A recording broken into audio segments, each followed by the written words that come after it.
just use this call to open up to you guys what you want to hear about what's going on at COP. If you have questions about even like what COP is or what this conference is for, ask away, and then we'll start just talking about a little bit of what's going on with the negotiations. I don't know a ton about the negotiations, but we'll do our best. Yeah, and Echo's coming over now, so she'll join in too. Any questions? We're on the call now if you want to join, or just show. Yeah. Wait, Echo's here. Hi. Hey, 你好。Hi. 你好。你好吗？ Are we going to speak Chinese? Not actually. So we're Give me 3 months Yeah. I'll be able to speak Chinese. So what are you talking now? So, we just opened up the floor to them to ask us any questions that they have, and we'll see if they have questions, and if not, we'll just talk a little about what COP is and what we're doing here. So, last call for questions. Okay, last call for the questions. What's your agenda in the COP right now? Echo, do you want to go first? Our agenda? Yeah, what are you working on here? I think because we are a group of like 11 Chinese young students, so we will have like side events in the China Pavilion on the 11th, and also we'll join the I think there is a march on the Saturday, right? There is? Yeah, Emily is organizing it. Oh, cool. And the fossil fuel. So and on the 12th we'll have a cultural event with the Africa organization from Africa. Yeah, we're focusing on the South-South cooperation. Yeah, and for next week, I think we also have one side event on South-South cooperation and also a mass conference as well. So yeah, that's the things we will do for the next few days. But for the whole the topic, I think the different people from the team, they focus on different topics like ocean, like gender, like adaptation fund, and the clean energy. Yeah, it's different topics. Care about climate, sort of the same thing. I'm just gonna mute you guys so that it's not too much background noise, even though I know we have a ton of background noise. Well,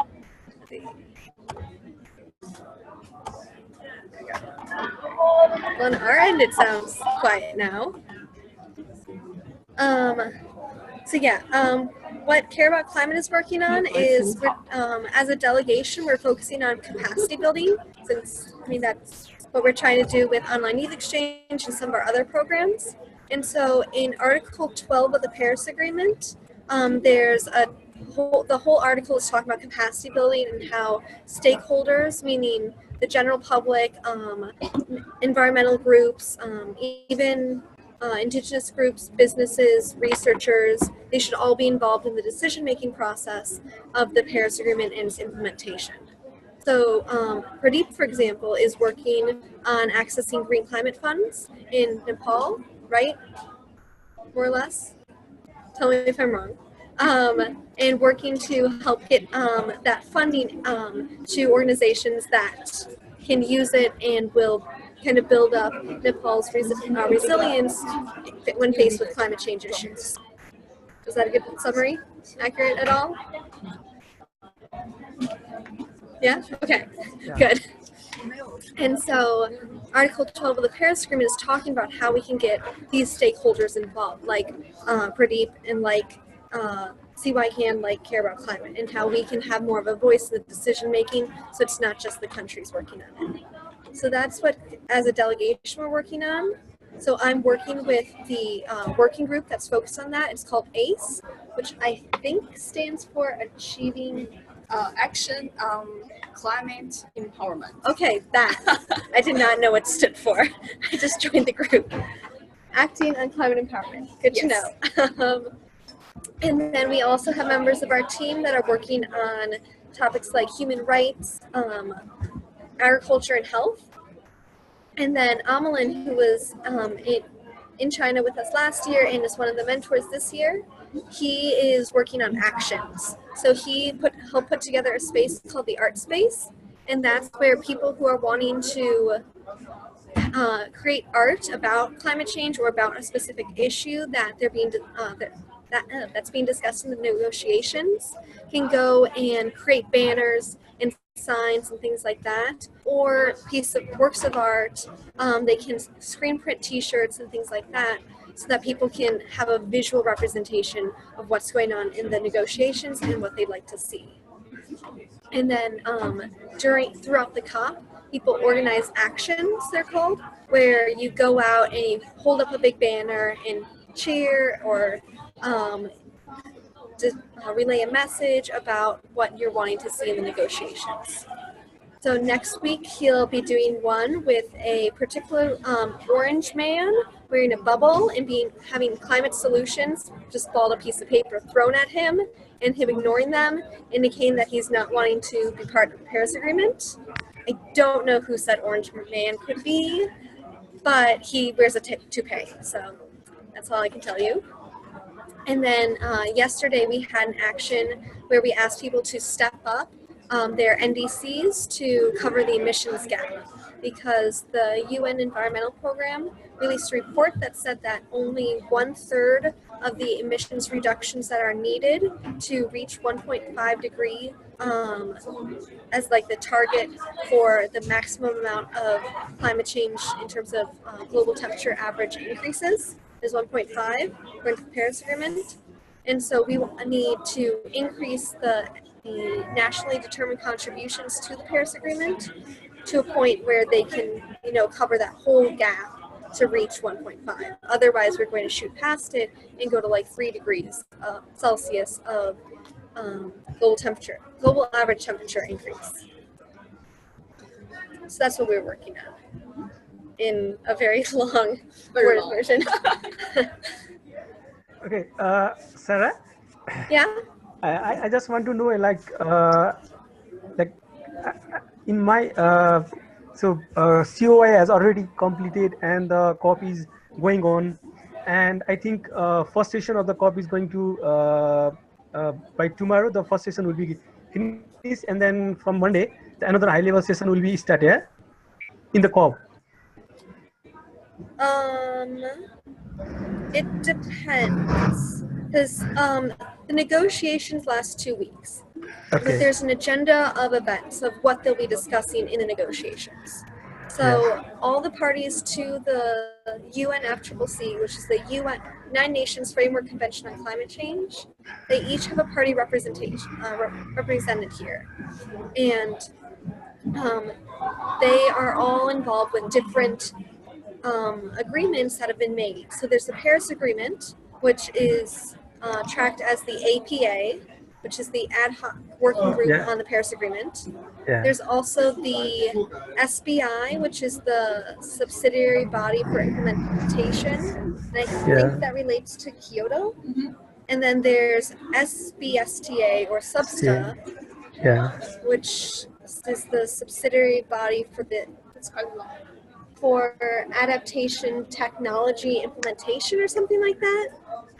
And all these different groups are working on specific agreements, specific pieces that fall under the UNFCCC. So it's not like they're just working on the Paris Agreement and its implementation. They've got a lot of different things going on. Because every year there's some sort of something reached. They have either, like the Paris Agreement was a big one, but even in Marrakesh in Morocco last year, there was an agreement made called the Marrakesh Protocol, and there was discussions about something called a facilitated dialogue, which is another way that the stakeholders, the general public, and these different organizations, businesses, schools, and things like that can get involved in the decision making.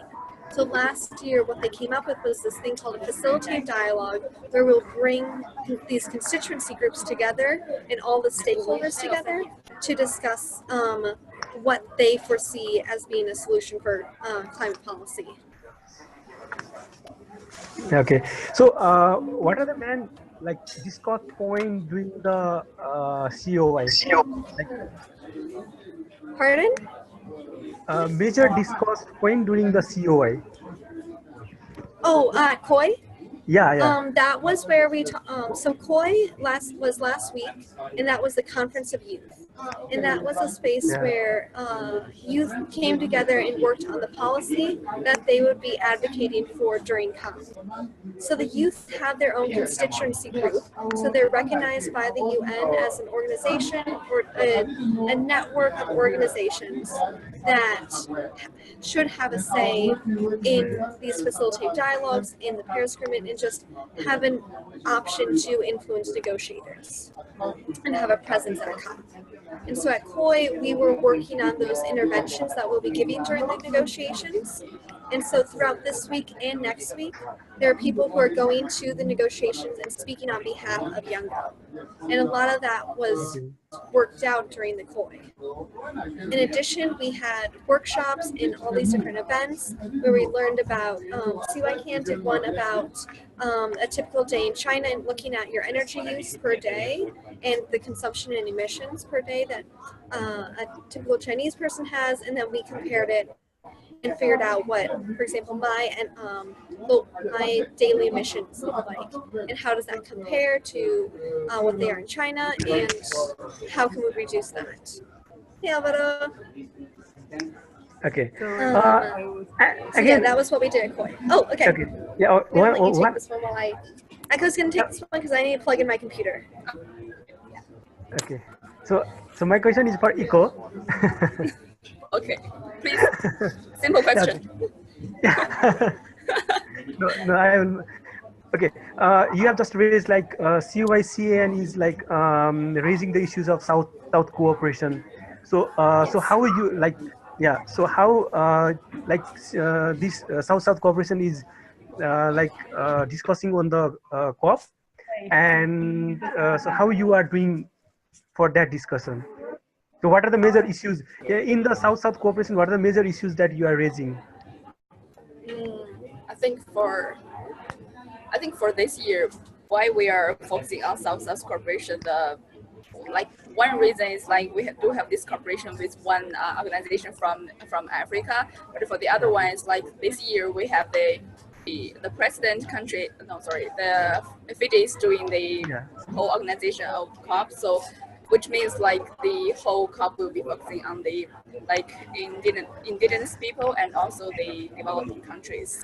So that's also why we try to focus on the South-South cooperation, and also in China, the government and the civil society, they are all focusing on this, and we also have this like from technology, from economy, we do have this kind of cooperation. And also like I do have a very impressive feeling that during this COP, people talk more about the adaptation and adaptation fund, climate finance, but not mitigation anymore. So like I met a lot of people, they're focusing on finance and they're trying to push the negotiation to go forward on the financing.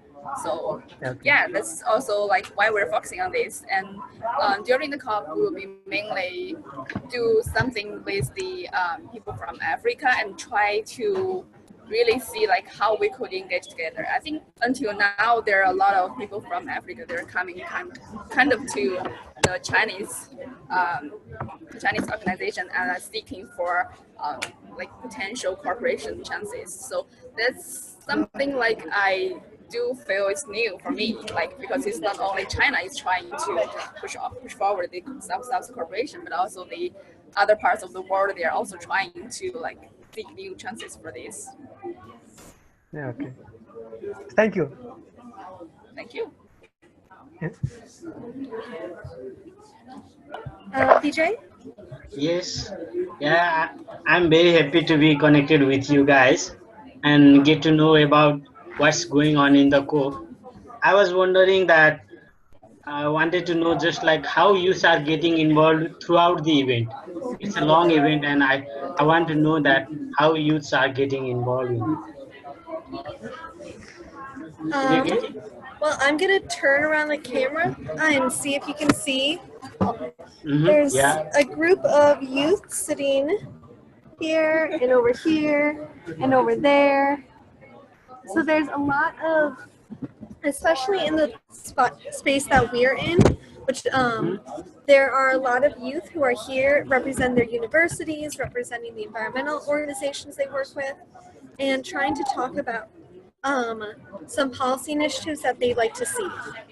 So some of the things that the youth are working on is they've had campaigns such as like Our Future and working towards preserving in the environmental environmental justice and looking at future generations, because as youth we're not the ones who create the systems that are problematic, and while we still are contributing to the problem with, I mean, we have daily emissions that I was just talking about, but we are not the ones who have done the most damage per se.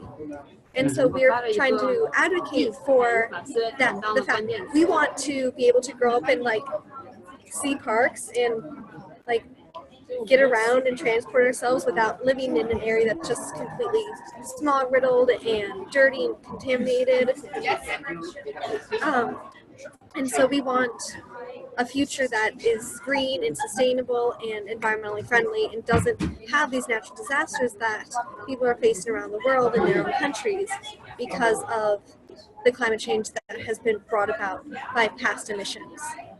And so that's kind of the main policy position in general.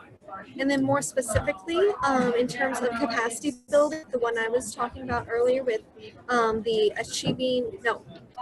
acting on climate empowerment, the ACE, which is Article 12 of the Paris Agreement.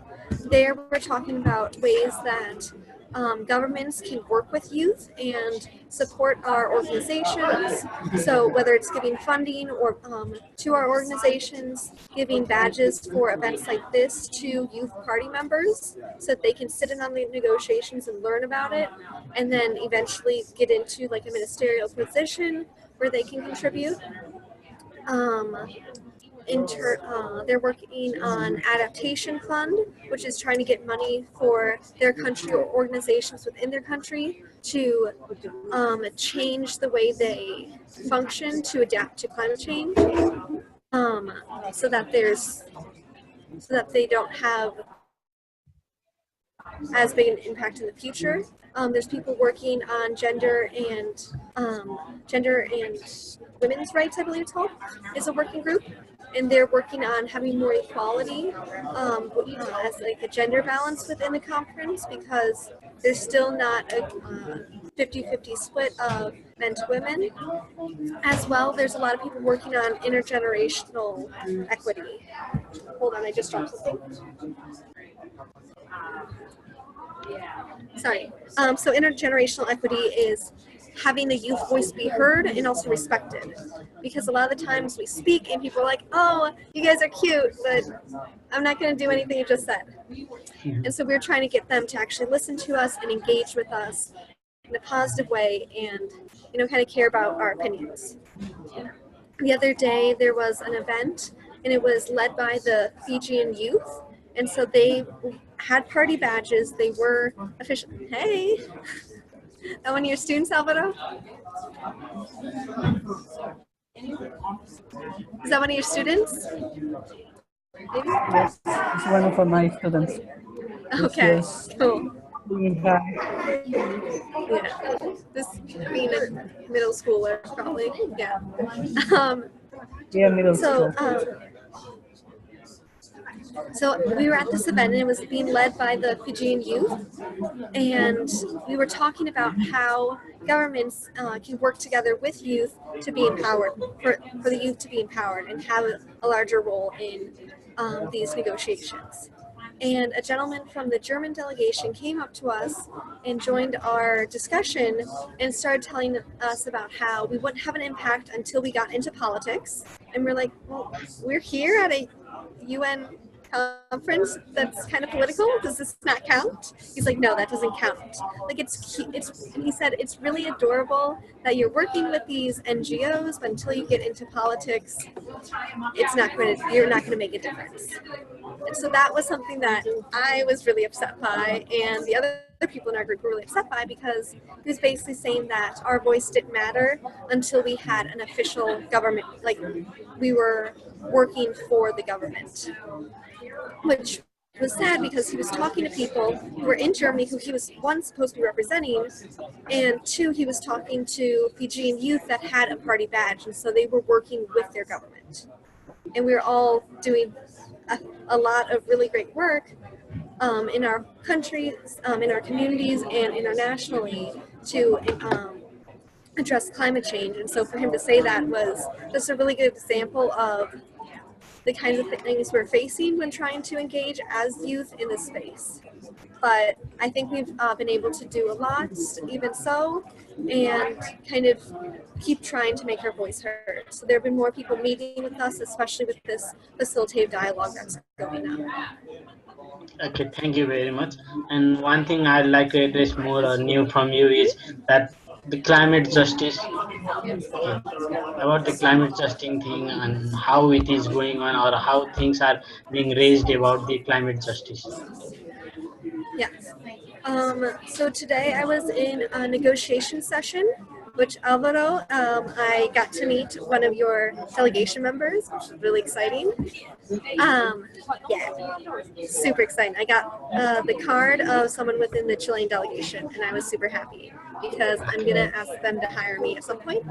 But the conversation they were having was about climate justice, and so in terms of indigenous rights, and so they were working on like Article 6 or something of the sub stuff, which I walked in the meeting because I wanted to sit in on a meeting. I didn't actually know what was going on in this sense. I just had some free time and thought I'm going to go see what they're working on. And they were actually working on capacity building of and protecting indigenous rights. So they were talking about how indigenous communities should have their cultures protected, preserved, and valued. And it was talking about how their cultures and traditions need to be respected.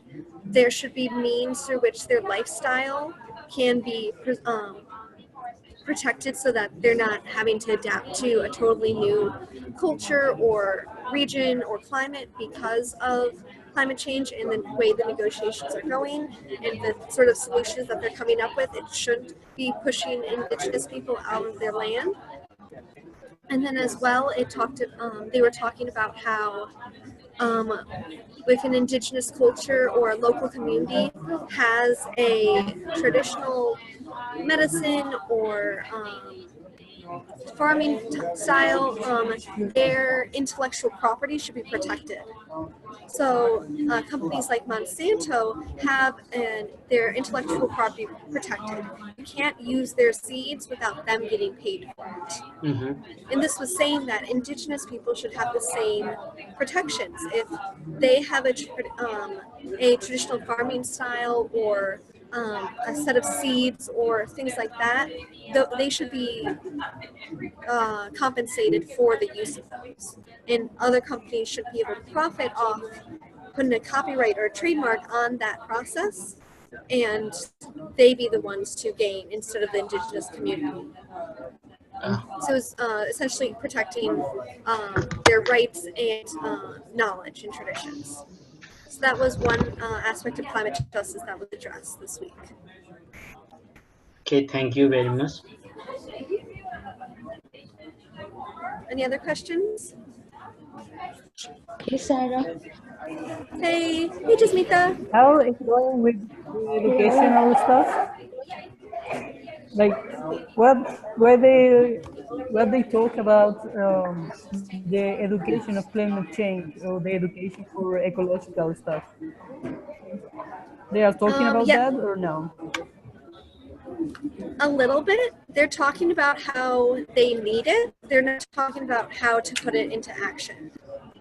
So my computer is, my adapter is slightly broken, so it's kind of working, but it's working out. So in terms of education, they've talked a lot about the need for it, and but they haven't talked about a way that curriculum could be introduced into schools. And so what they need to work on now is how that would look, where they're getting the educational materials from. And next week on, I believe Friday, there's going to be a workshop led by the the youth constituency to talk to the national focal points, or like the person on each country's delegation who's in charge of education and capacity building, to find ways that they can introduce education not just in school curriculum but in community literature and trainings. So that means that communities will need to have workshops about, let's talk about how we can do agriculture and be more sustainable, drought-resistant farming, as well as moving away from cars or emissions reductions in general, just really depending on what that country needs and what they need to learn about. So in some countries it may mean like literally explaining what climate change is and how it works. In other countries it'll be working more towards solutions that are applicable to that country or that region. And so that's what is going on with climate education so far. But there's a lot more work that needs to be done, and I think they'll be addressing it either later this week or at the intersessionals in May, which is the next conference.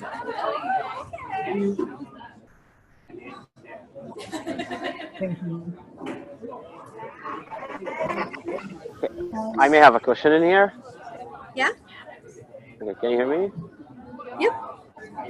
Okay. My question is about the organizations or the companies, not actually organizations, that they are taking the benefit of the climate change. Like there are some corporations in the United States that they are selling some chemical substances to mix it with the fuel. And it turns out that these substances are not actually efficient, and it's harmful for the Yep. environment.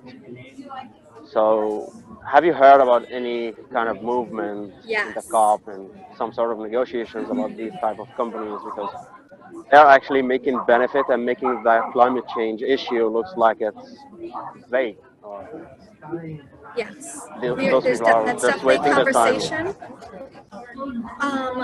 Part of that conversation was addressed partially this past May during the intersessionals, and there they agreed to push it off for a year. So it won't be addressed until I think this time next year officially. But even so, since they first discussed it, they've really seen the need to continue that conversation. And so on Wednesday, there was part of the facilitative dialogue. It was called Open Dialogue took place, and that was where it was just a round table with country participants as well as the NGO communities and the constituency groups that were present.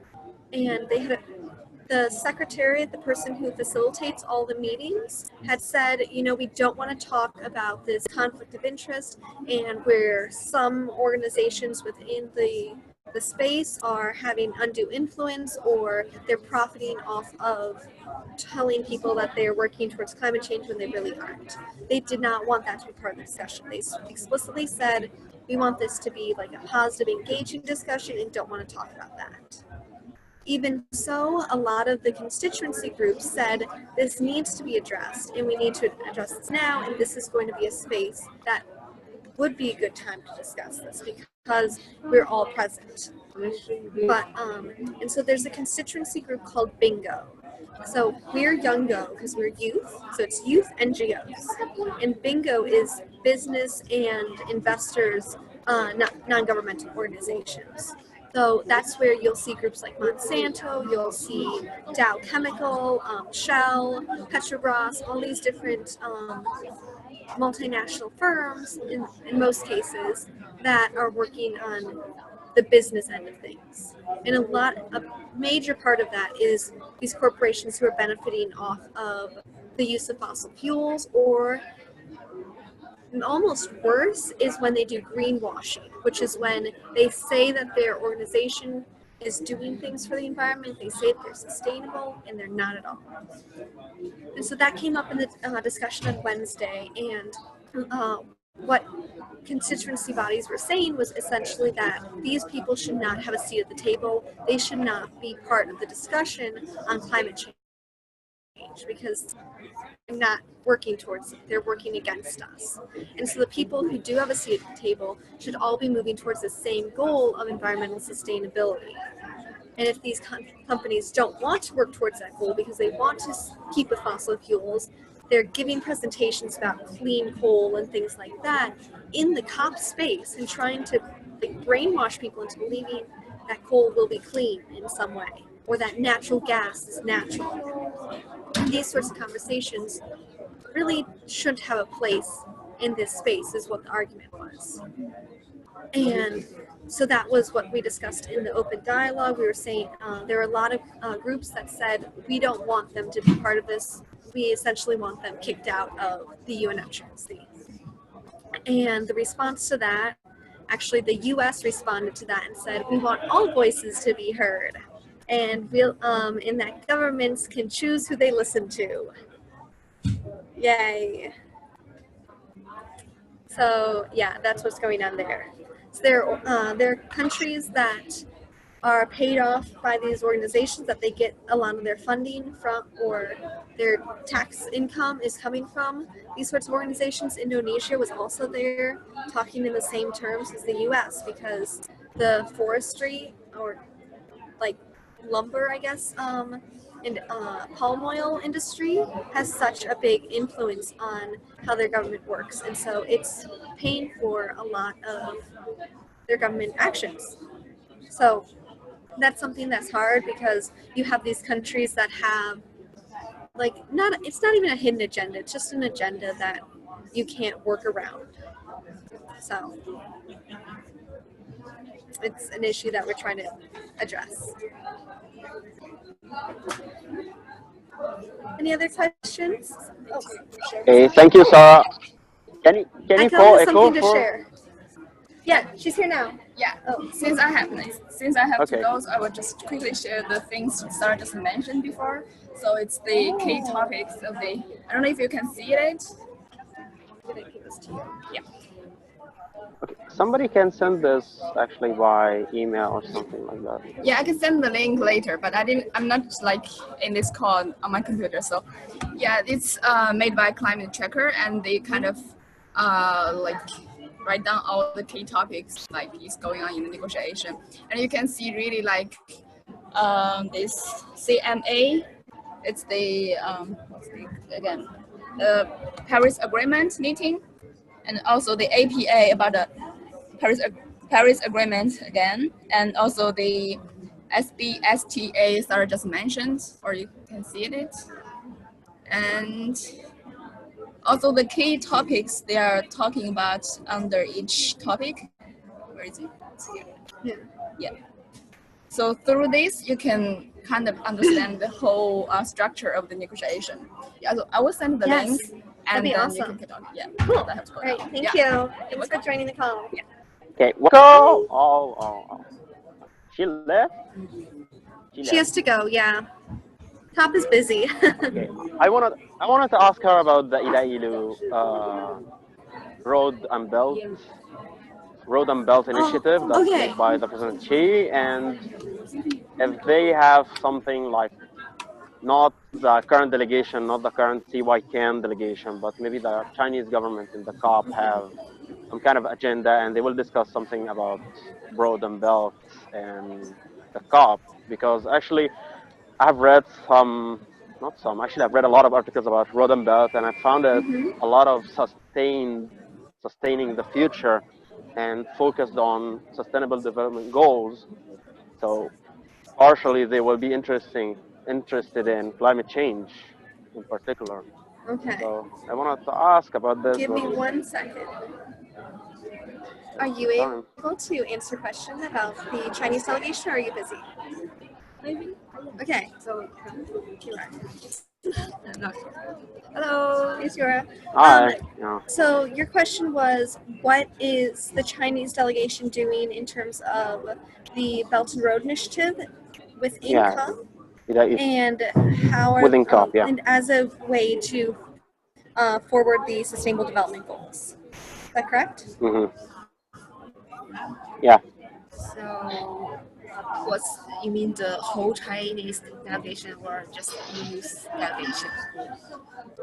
Both. If your delegation of CY is working on something related to road and belt in there, this will be interesting to hear. And if not, what about the Chinese government? Because actually you're a part of the whole thing. So we can consider you the Chinese delegations in there, Chinese youth delegation, and that's background for your background of the government itself. Yeah, but, sorry, could we please repeat the about what's our work about what? The Belt and Road Initiative. Belt and Road. Idailu. Idailu. Okay, I understand. Yes, we have Chinese government had a side event about One Belt One Road, and I think that is China just create a green One Belt One Road, and we hope we can just let all the country around along this road will like protect our environment again.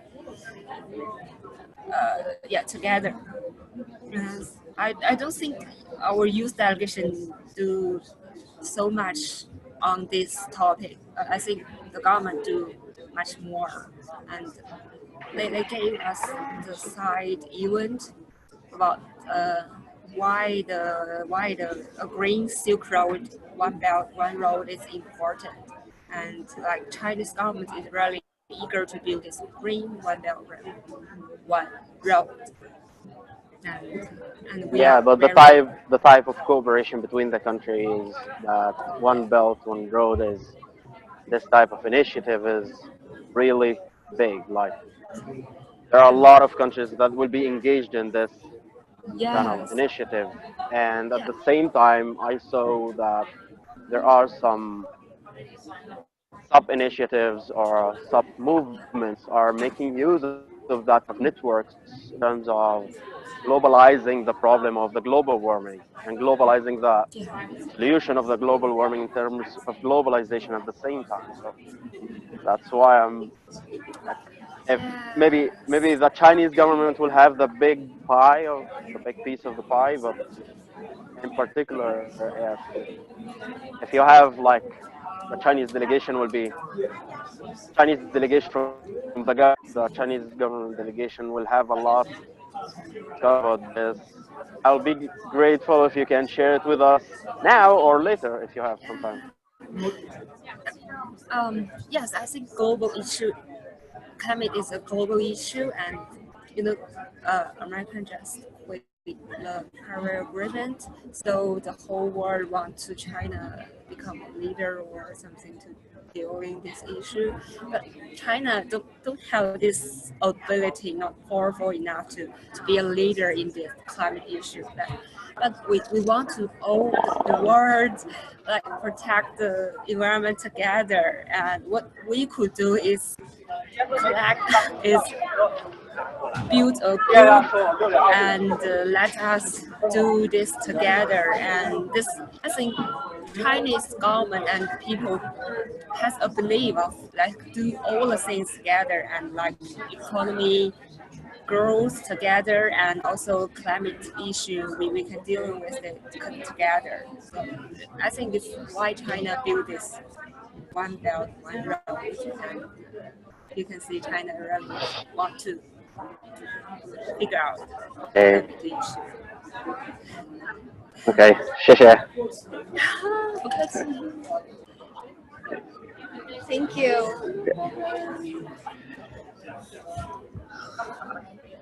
Okay, thank you for the wonderful webinar, but I think my phone is gonna be dead now, so Okay. I think I'll have to leave. I hope you will have more of these webinars in the future. And All right. Thanks, even Mohammed. if Our it's next late one is night, on the I'll join. 20th.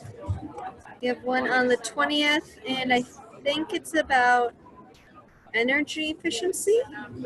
Oh, it's about an Energy eco label efficiency. for energy efficient appliances. Yep. Hi.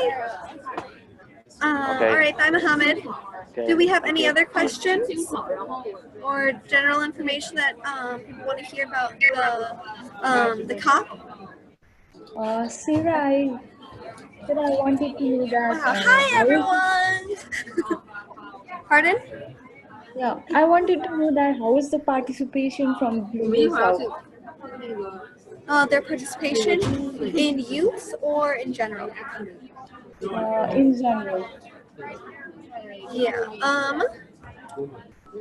The parties are all present at the COP. So each country, regardless of global north or global south, they have a delegation here. The number of people on their delegation does vary, and I don't know how that's determined. But for example, New Zealand and Seychelles both have the same number of delegates that they receive. They both get 10 delegates. The U.S. last year had like 90. This year they probably only have maybe 20 people that are here. And so I really don't know how that representation is decided. Whether for, and same thing for the constituency organizations. Like I have an observer badge, and so I don't know how they decide which organizations get how many badges. In terms of observers, there's definitely a difference in terms of global north and global south, just because of the finances. And even within parties, you'll see differences in how their delegation is structured from global north or global south, or really just based on the finances. So the Seychelles delegation that I just mentioned has 10 delegates.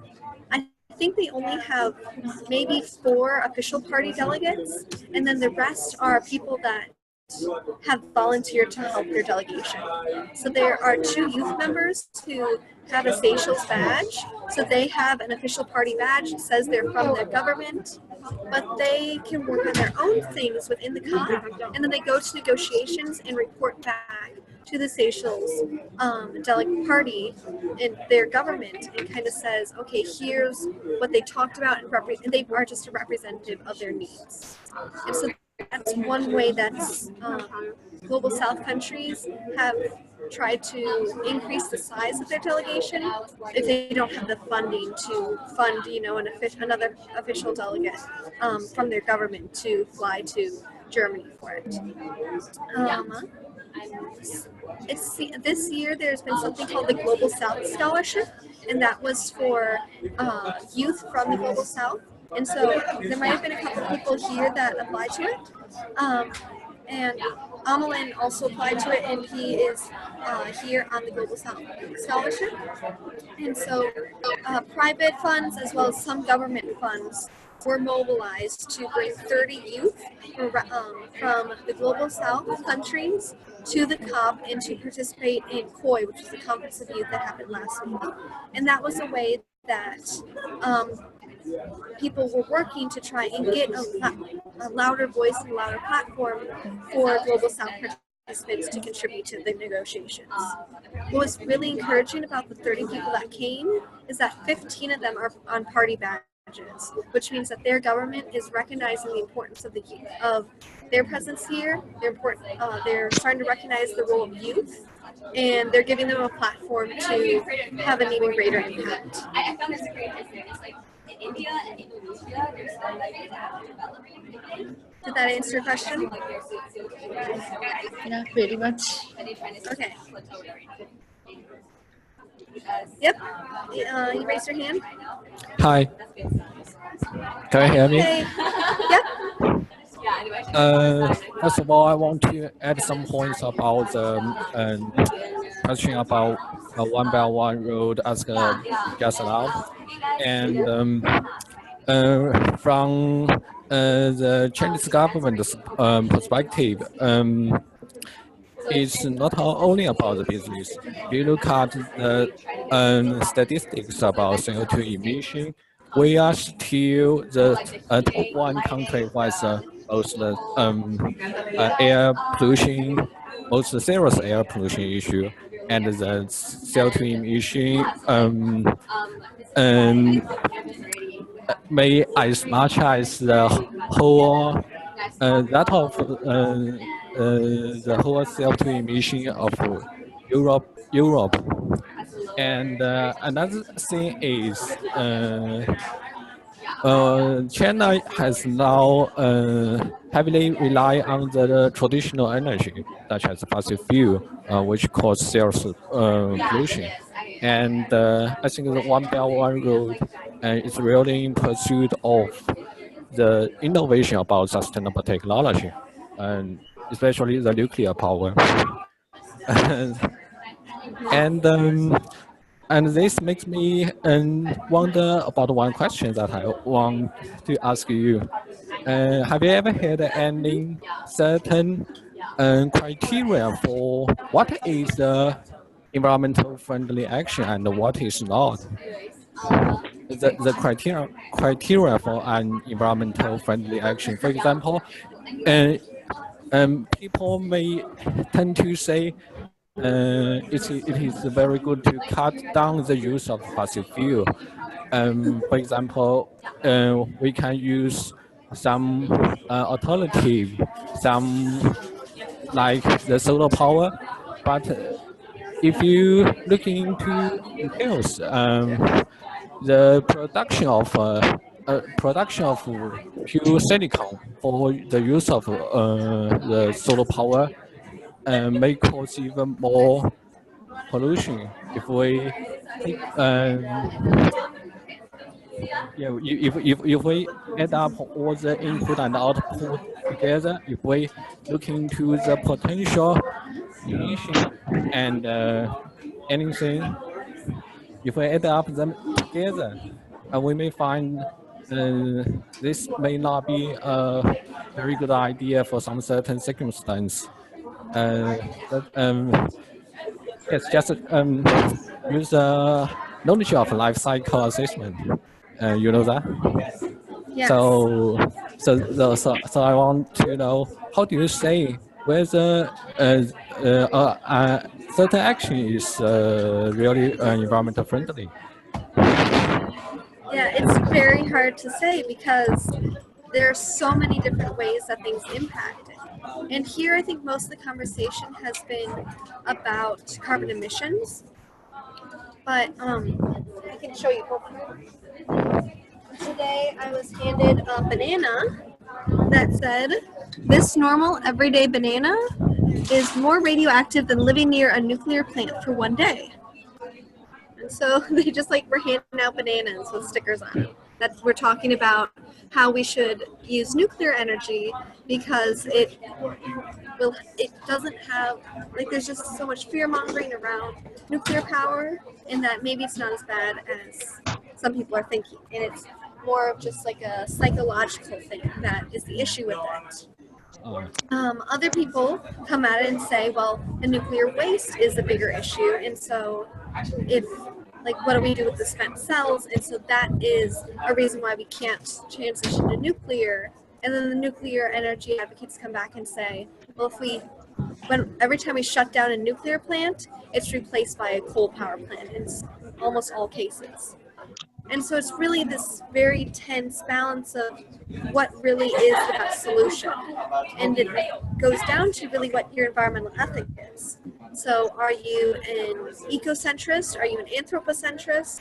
Do you believe that the whole environmental system, the whole ecosystem should be preserved? Or should be what's most utilitarian, what's best for the people? And so there are very different approaches that determine, like, from an ethical perspective, of what's actually best. So it's really hard. But here in the COP, the focus within the negotiations has been very much based on the carbon emissions as a way to decide what is best and what is environmentally friendly. Beyond that, different countries have their own environmental impact assessments or environmental impact studies that are conducted, and those are ways that you can kind of tally up all the different environmental impacts that a technology or solution will have, and try and figure out what is the best solution of those options. We know that there's no perfect solution because we're still going to consume, and so it's always going to be tricky of finding the right balance of what would be the best option of what's available. Let's just stick to the carbon emission. would you take the specific condition, like regional condition, into account? For example, maybe the production of nuclear electricity may cost more in some developing region than that in a developed country. Right, definitely. And so there's not going to be one solution that can be implemented worldwide. It's going to have to be a balancing act, again, of all the different possible solutions and environmental impact in that area.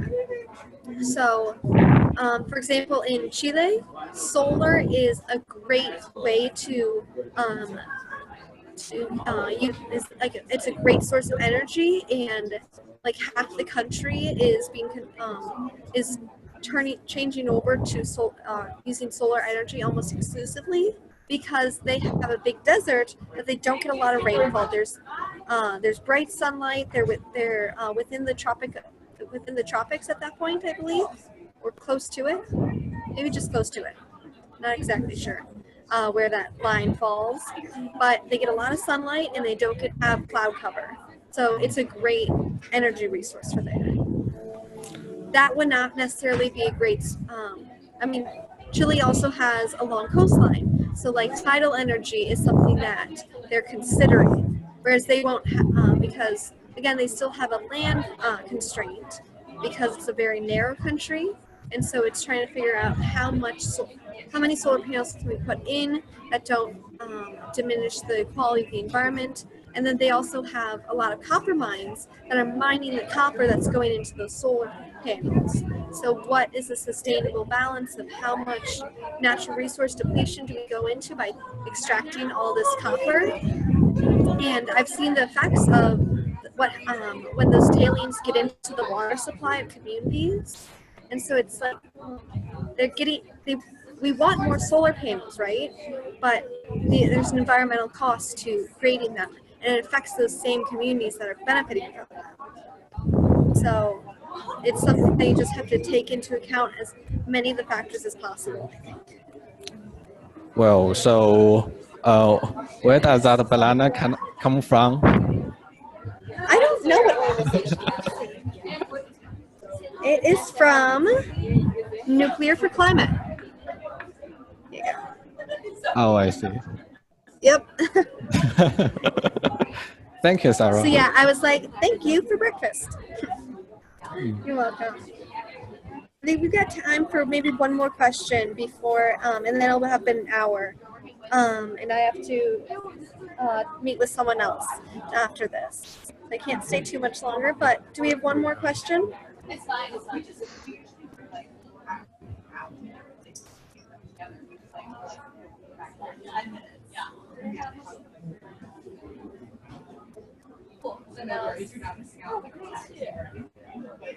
Anything?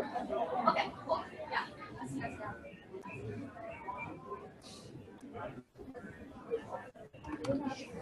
All right. Well, just to wrap things up, I just want to say that I think this COP has been overall very positive. So there's some years where there's like a lot of good energy, and then other years where there's not so much, and the negotiations are just completely halted.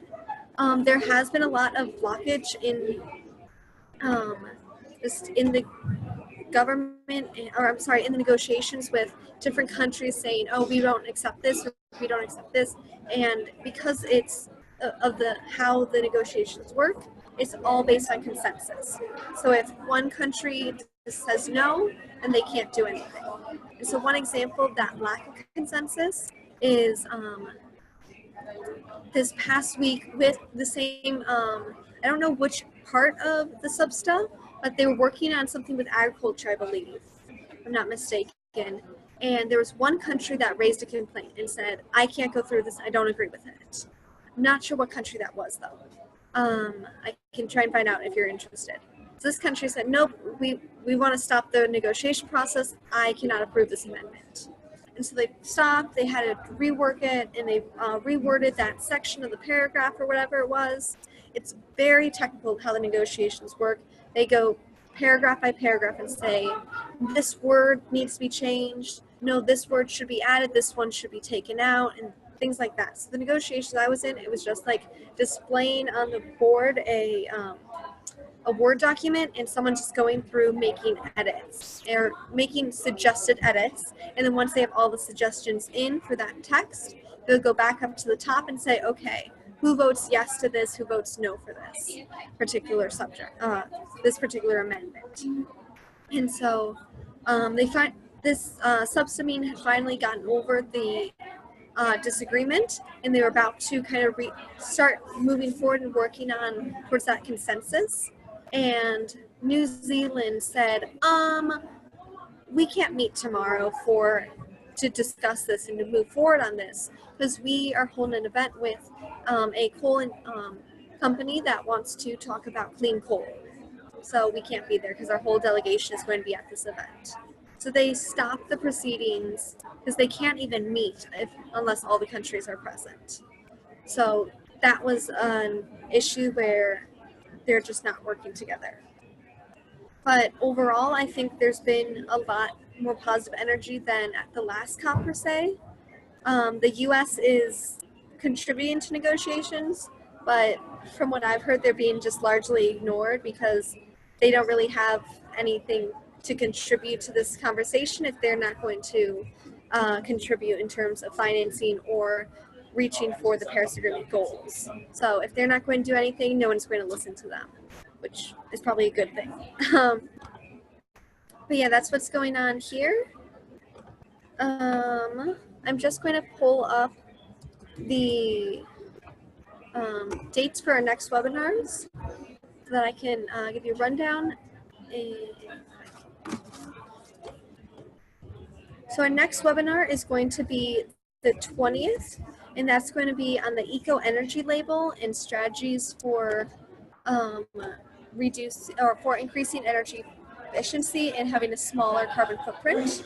And that's given by Merv Gungor, who is from Turkey, and he works with the EU's eco-energy label. And he'll be talking about how you can replicate that sort of label in your country.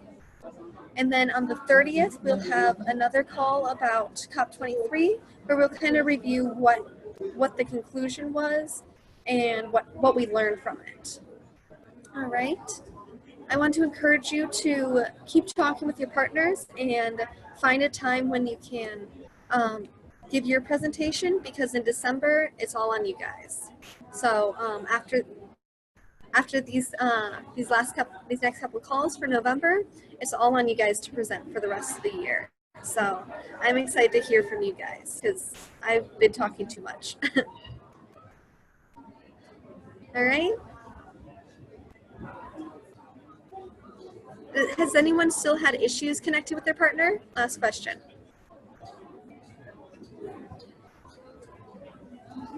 I know you're all on mute, but it's weird that you're all silent.